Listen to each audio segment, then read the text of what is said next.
السلام علیکم ورحمۃ اللہ وبرکاتہ۔ پیارے ناظرین، پیارے بچوں، میں امید کرتا ہوں کہ آپ لوگ اچھے ہوں گے، بہتر ہوں گے، خیر و عافیت سے ہوں گے۔ پیارے بچوں، ہم نے ماقبل میں اپنے چینل پہ ایک ویڈیو اپلوڈ کیا تھا، یعنی کہ فوقانیہ اور مولوی کے متعلق ہم نے بتایا تھا کہ یہ کیا ہوتا ہے اور اس کا ایگزام کون کون سے بچے دیتے ہیں، یعنی کہ اس کے اندر ہم نے بتایا تھا اور اس کا فائدہ کیا ہے۔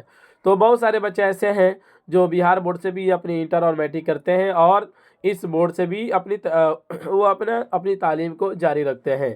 تو ہم نے وہاں پہ بہت ساری باتیں آپ کو بتا دی تھی، ابھی بھی میں آپ کو بتا دینا چاہتا ہوں کہ اس کا ایگزام جو ہے، یعنی کہ فوقانیہ اور مولوی کا ایگزام جو ہے وہ 20 تاریخ سے ہونے والا ہے۔ بہت سارے بچے ایسے ہیں جو بہت ہی زیادہ پریشان ہیں، حیران ہیں کہ ان کی تیاری کس طرح سے ہوگی اور سوال کس طرح سے بنائے جائیں گے، اور سوال جو وہاں پہ ایگزام کے اندر جو سوال کا نہج اور طریقہ رہتا ہے وہ کیا ہوتا ہے، وہ اس چیز کو لے کر بچے بہت زیادہ پریشان دکھائی دے رہے ہیں۔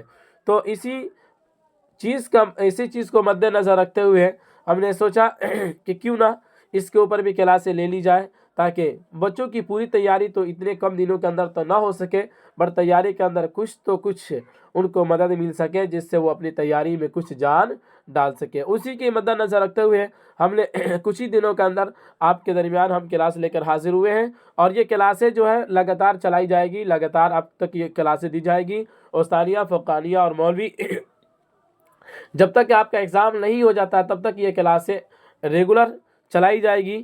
بس آپ سے درخواست ہے کہ آپ شروع سے آخر تک جڑے رہیں۔ انشاءاللہ اتنا تو ضرور ہوگا کہ آپ کو اس کے اندر مدد ملے گی، اور یہ جو سوالات جو ہوں گے آپ کو کامیاب بنانے میں معاون اور مددگار ثابت ہوں گے۔ تو چلیے شروع کرتے ہیں۔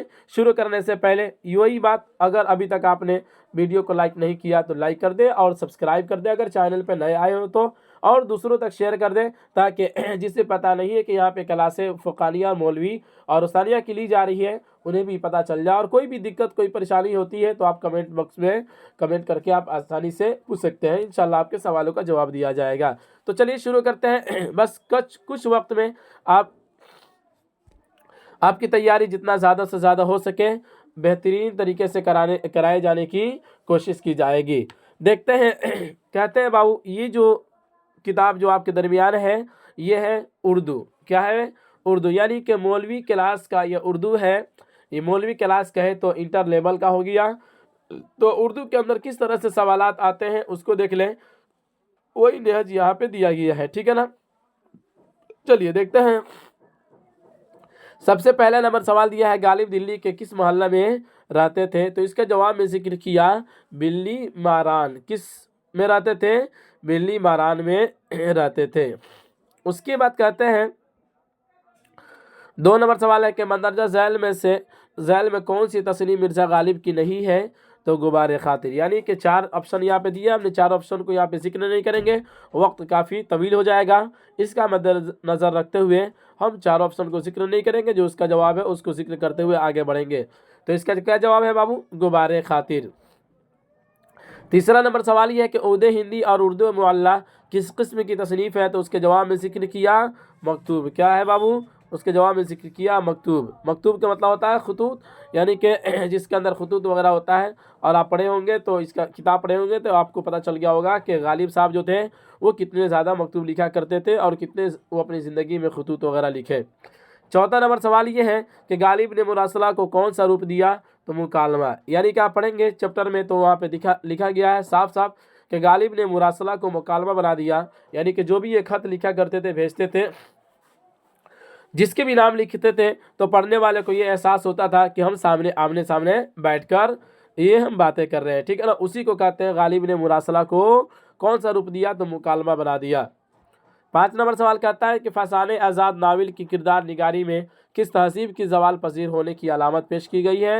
تو اس کے جواب میں ذکر کیا لکھنؤ کی معاشرت۔ کیا ذکر کیا گیا بابو؟ لکھنؤ کی معاشرت۔ 6 نمبر سوال کہتا ہے 1857 عیسوی میں غالب کو تحفظ دینے والے کون تھے؟ تحفظ کا معنی ہوتا ہے حفاظت میں رکھنے والے۔ تو اس کے جواب میں ذکر کیا راجا نریندر سنگھ بہادر والی پٹیالہ۔ تو انہوں نے کیا کیا تھا؟ ان کو پناہ دیا تھا اور ان کو اپنی تحفظ میں رکھے تھے۔ آگے بڑھتے ہیں، 7 نمبر سوال ہے، 7 نمبر سوال ہے، ہندوستانی لسانیات کا خاکہ کس کی تصنیف ہے؟ تو اس کے جواب میں ذکر کیا سید احتشام حسین۔ کس کی تصنیف ہے بابو؟ سید احتشام حسین۔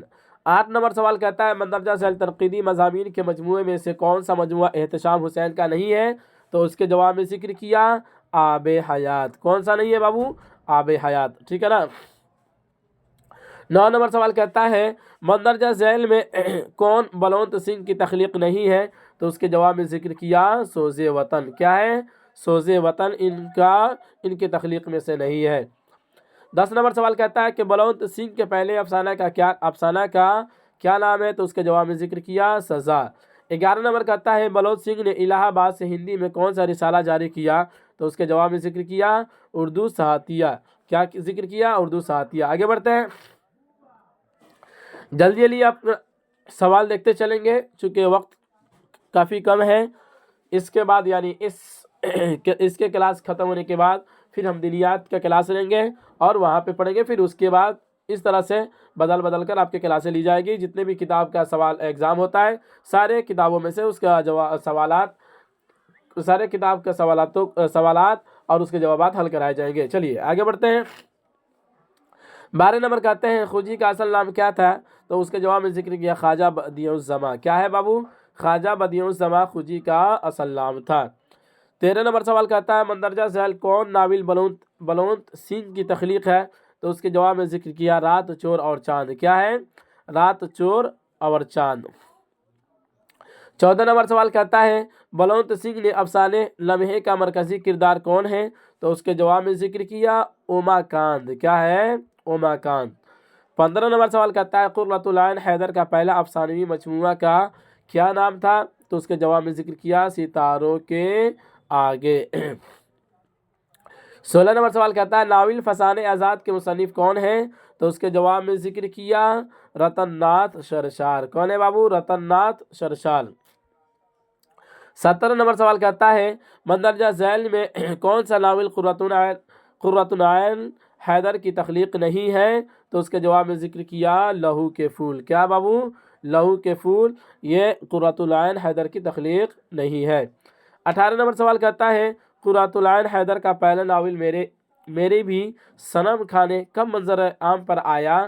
تو اس کے جواب میں ذکر کیا 1949 عیسوی میں۔ کب آیا تھا؟ 1949 عیسوی میں۔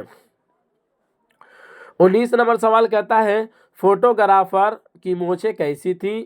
فوٹوگرافر کی مونچھیں کیسی تھی؟ تو اس کے جواب میں ذکر کیا وائرس جیسی۔ کیسی تھی؟ وائرس جیسی اس کی مونچھیں تھی۔ 20 نمبر سوال کہتا ہے گیسٹ ہاؤس میں زیادہ مسافر کس غرض سے آتے تھے؟ تو اس کے جواب میں ذکر کیا ماہ غسل کے لیے آتے تھے۔ 21 نمبر سوال کہتا ہے گیسٹ ہاؤس کے پارک میں جھیل کے نزدیک کا مجسمہ کیسا تھا؟ مجسمہ تھا مطلب کیسا تھا؟ تو امر سندری پاروتی۔ کیا ہے بابو؟ امر سندری پاروتی۔ 22 نمبر سوال کہتا ہے سریندر پرکاش کے افسانہ بیجو کے مرکزی کردار ہوری کا ذکر اور کس نے کیا؟ تو اس کے جواب میں ذکر کیا پریم چند نے ناول گودان میں۔ کس میں ذکر کیا تھا؟ پریم چند کا ایک ناول تھا گودان، اس کے اندر ان چیزوں کو سریندر پرکاش صاحب کے بارے میں مرکزی کردار ہوری کا ذکر کیے تھے۔ ٹھیک ہے نا؟ تو یہ رہا آپ کے درمیان مولوی کلاس کا اردو، جس میں سے 22 سوالات حل کرائے گئے۔ ہم امید کرتے ہیں کہ آپ کو سمجھ میں آیا ہوگا۔ تو چلیے اب اسی پر اختتام کرتے ہیں، پھر ملیں گے اگلے والے سبق یعنی کہ دینیات کو لے کر آپ کے درمیان حاضر ہوں گے۔ اسی پر اختتام کرتے ہیں۔ خدا حافظ۔